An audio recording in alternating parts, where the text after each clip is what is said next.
Sometimes the quietest families hide the loudest storms. Sometimes the people you underestimate the most are the ones who carry the fiercest strength.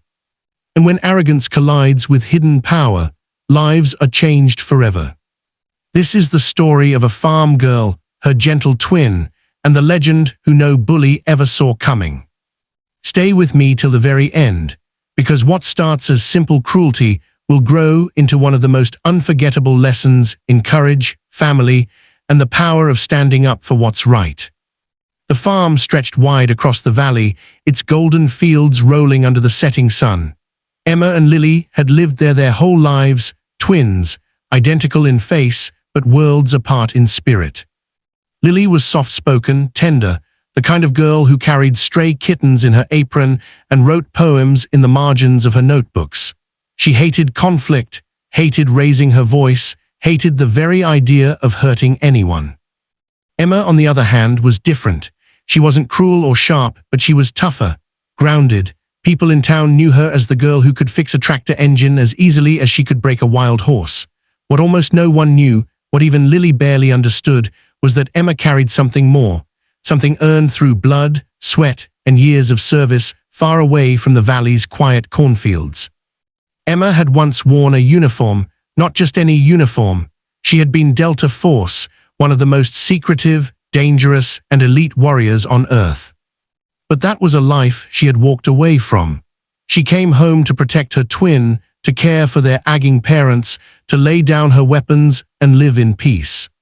At least that was the plan. The trouble began at the town's fall fair. Lily had gone alone, smiling shyly as she carried a basket of their farm's best apples. She didn't see the group of boys waiting near the parking lot. They were the kind of bullies that small towns often breed, angry at their own failures, desperate for control. They laughed too loudly, shoved too hard, and found their power only in tormenting others. "Hey, farm girl," one of them sneered as Lily walked past. "Where's your mud boots? Afraid your dress'll get dirty." Lily kept her head down. "I'm just here to sell apples." But they didn't stop. They blocked her path, knocked the basket from her arms, sent red apples rolling across the gravel. She bent to pick them up, her hands trembling, her cheeks burning with humiliation. "Come on," another boy jeered. "Say something, or can't you talk without your sister holding your hand?" The word sister caught her breath. She straightened slowly, clutching her apron, wishing Emma were there. But Emma was. And the boys saw weakness. By the time Lily made it home that night, her dress was torn, her knees scraped, and her heart heavy with shame. She told Emma only half of what happened, afraid to worry her. But twins share more than words. Emma saw the pain in her eyes, the quiet tremble in her voice. And she knew. Her pulse slowed. That old, familiar fire lit in her chest, the fire she thought she had buried with her uniform. "They hurt you," Emma said quietly. Lily shook her head quickly. "It's fine, please, Em, don't do anything, they're just boys."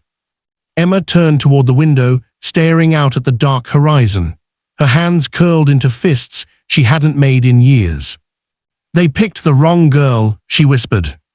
And for the first time in years, Delta Force stirred again. The next days passed quietly, but under the surface, a storm brewed.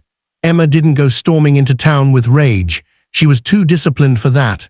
No, she waited, she watched. She learned their names, their habits. She saw how they gathered at the gas station parking lot each night, engines revving, music blaring. She saw how they walked with careless arrogance, how they pushed around anyone who dared step in their path. And she saw how Lily avoided town now, her smile dimmed, her laughter stolen. That was the last straw. Emma's old instincts came alive. She trained again, out in the barn at night, running drills she hadn't practiced since the battlefield. Her body remembered every move, every breath. The farm wasn't just her home, it became her training ground. Meanwhile, the bullies weren't done. Humiliation wasn't enough for them. They came to the farm one afternoon, laughing as they tore through the edge of the field on dirt bikes, leaving ruts in the soil. Lily cried out for them to stop, but they only circled closer, throwing insults and gravel in her direction. That was when Emma stepped out of the barn. At first the boys laughed. She looked just like Lily, same face, same build. "What, you gonna cry too?" one of them shouted. But then Emma's stance shifted. Calm, measured, unshakable, and something in her eyes, something sharp, dangerous, made their laughter falter. "You shouldn't be here," Emma said evenly. "You hurt my sister, you hurt my land, that ends tonight." They tried to mock her again, but the words sounded thin, brittle. Because Emma moved. Not with wild anger, not with clumsy rage, but with precision. In seconds, she disarmed the first boy who tried to swing at her, flipping him onto the dirt without even raising her voice. Another lunged, she sidestepped, sending him sprawling. The third froze, his bravado shattered. The others scrambled, shouting, engines roaring, as they fled the farm in panic. When the dust cleared, Emma stood tall, her twin safe behind her. Lily's hands shook as she clutched her apron. What did you just, how did you?" Emma turned to her sister, her face softening. She brushed a strand of hair from Lily's cheek. "I told you," she whispered, "they picked the wrong girl."